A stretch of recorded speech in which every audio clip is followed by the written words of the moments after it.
Ito na guys. Umpisa natin palo ngayon dito guys.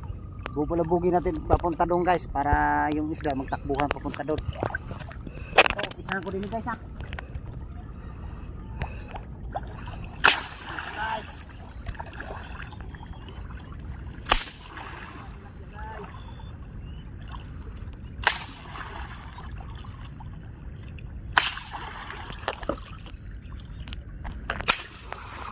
Bugin natin maayos guys para yung isda magtakbuhan dun.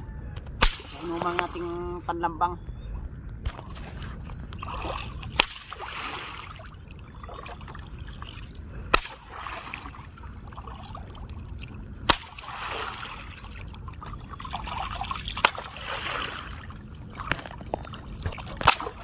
Ng isda guys papunta dun. Masusuot dun sa lambat natin. Ito guys, umpisa na natin